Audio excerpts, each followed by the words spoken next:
ভাগো ভাগো। পাটনা বেরিয়েছে শুনলাম। ভাই এই যে টাকা বলো। দুটো বিয়ে করেছিস নাকি? তো শুনছি আমি। দুটো বিয়ে করেছিস আমি?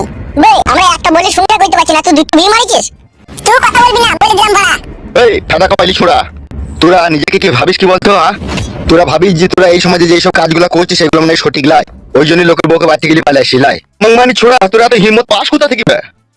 পরের বউকে ঘর থেকে নিয়ে পালিয়ে আসার আগে একবারও তোরা ভাবিস না আমি একজনের বউকে নিয়ে পালাচ্ছি, ঘরে আমার বউ ছেলে আছে। আবার আমার মুখ করে কি তাকাচ্ছিস বে? চোখে খুঁচি দিব কোন আবার? এইদিকে টাকা শুনবে, তুই যে নতুন যে বিয়েটা করেছিস, যে মেয়েটাকে নিয়ে পালিয়েছিস, তার তো সংসার, তার তো স্বামী আছে নাকি? হ্যাঁ আছে। তার সংসার ভাঙিয়ে নিয়ে তুমি মেয়েটাকে নিয়ে পালিয়ে এলি? মেয়েটা দেখতে শুনতে ভালো ছিল, আমার পছন্দ হয়ে তোকে ভালোবেসে ফেলেছিলাম, সেই জন্য নিয়ে পালিয়েছিস। তুই বলছিস কেন বলতে পারে? এই তোমাকে না আমি বলছি তো কথা, যা জিজ্ঞেস করছি মারা তার উত্তর দিবি, ঠিক আছে? শাশুড়ি হয়? কোন সম্পর্কে শাশুড়ি তোর? কি হলো, কোন সম্পর্কে শাশুড়ি বল? আমার আব্বার সাথে বিয়ে হয়েছে নারকেল বেগমের। তোর আব্বার সাথে বিয়ে হয়েছে? হ্যাঁ। নারকেল বেগমের মেয়েকে কে বিয়ে করেছে তোকে জিজ্ঞেস করছি, বল। আমি করেছি। তুই করেছিস? হ্যাঁ আমি করেছি। তা নারকেল বেগমের মেয়ের সাথে সংসারটা কে করবে? কি নারকেল বেগমের মেয়ের সাথে সংসারটা কে করবে? আমি করব, আমি কে করবে? আমার পানে কালকে তোদের ফয়সালা হবে এখানে।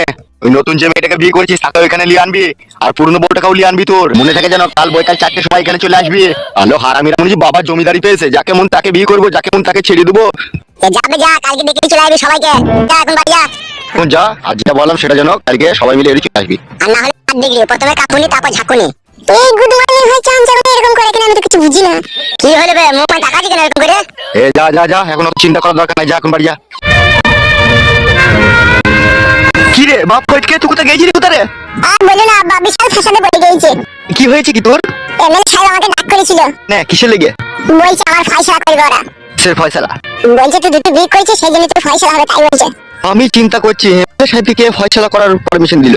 এমএলএ সাহেব যখন নিশ্চয়ই বলেছে তোর ফয়সালা করবে, সে নিশ্চয়ই তোর ফয়সালা করবে। হ্যাঁ তা তো করবে, ওই যা রেগে গিয়েছে। তোকে একটা কাজ করতে হবে। বলো। ফয়সালা করার সময় তুই একটাই কথা বলবি, খাটি যে আমি আমার দুটো বউকে নিবো। আমি বুঝতে পেরেছিস তো? হ্যাঁ বাবা বুঝতে পেরেছি। ফয়সালা করার সময় আমি একটাই কথা বলবো, আমি আমার দুটো বলবো। হ্যাঁ বাস, তুই শুধু একটাই কথা বলবি, আর কিচ্ছু বলার দরকার নাই। তারপর কি হয় না হয় আমি দেখছি। বেশ ঠিক আছে আবার তাই হবে। তোরা দুজনে বাড়ি যা, তারপর আমি দেখছি আমি কি করতে পারি।